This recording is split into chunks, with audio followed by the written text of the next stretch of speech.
talk to me about wolves and the uncanny, because I think that's how we so often think about them now. You know, they crop up in horror films and in ghost stories. You know, their sound is enduringly eerie to us. You know, there seems to be like this sort of residual memory of what it's like to hear the wolves howling. Talk to me a little bit about that link.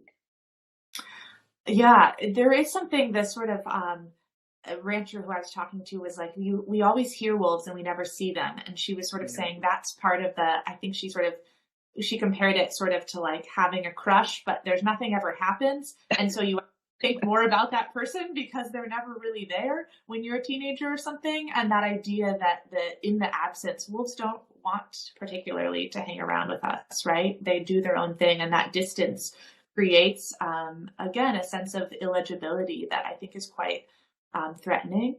And it was really interesting sort of looking at some of these werewolf stories. I began to think about there's many sort of like legends of people becoming wolves, and what does that mean? What sort of access to a fierceness that we are not allowed as humans does it mean want to be? I've started having dreams at a certain point with this book where I was like, I had wolf parts, or I was sort of in that zone liminally between a wolf and a human, and trying to think about like that fantasy of becoming this wolf.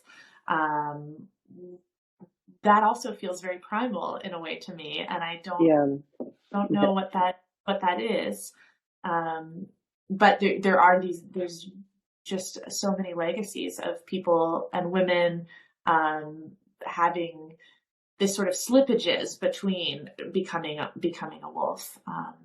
I'm like grasping for the particular, but it is for a sort of spooky season that we're in. I do feel like it's sort of this wolf season.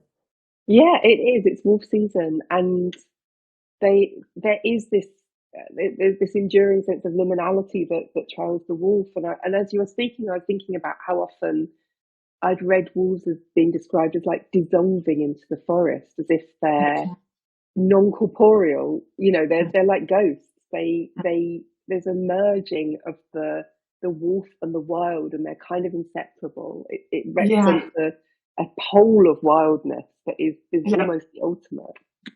Well, and this phrase that sort of becomes one of the backbones, sort of conceptual backbones of the book, entre chien et loup, between a dog and a wolf. I love that. In Latin and French, but this idea that when you're walking down a path at sunset, you can't tell maybe if the creature before you is a dog or a wolf. And that idea of not being able to parse if you're sort of right, is your heart right to pound a little bit more? And part of that feeling is maybe fear, anxiety of the unknown, but with the unknown comes excitement too, right? And the sort of intrigue. And I think the inseparability of those feelings, and it wasn't until, so I started thinking about that idea, like how am I, whether it's me walking in the woods and hearing something, or me on the sidewalk and hearing footsteps behind me, and I'm thinking, am I right to be really like scared right now? And that evaluating of the fear is such an innate thing. And I was researching how wolves live with fear in their own lives. And, you know, wolf pups are born very fearful. But what does that fear do? It means they hear something under a tree, they go to investigate. And so the fear is always tied to curiosity, to inquiry, to investigation. Yeah. And I think in my life, I was thinking sometimes the fear is like closing a door, like my world got smaller when I was most kind of anxious. But I started thinking about the ways that fear could like open doors too, and mean, well, let me go look at this more. Like fear is often a lack of knowledge. And so again, a thing I could learn from the wolf was like sometimes feeling that fear means just like go look at it a little bit more. Of course, you know, not on a dark sidewalk, but processing that. I don't know. Intriguing, maybe. Yeah. Well, you know, you talk a lot about reclaiming nighttime spaces and lonely spaces, but I just wonder if sometimes that's naive, you know, the idea that this can somehow be conquered, and that we can dispel all the darkness. I don't know if that will ever happen, however hard we fight the patriarchy. Mm-hmm.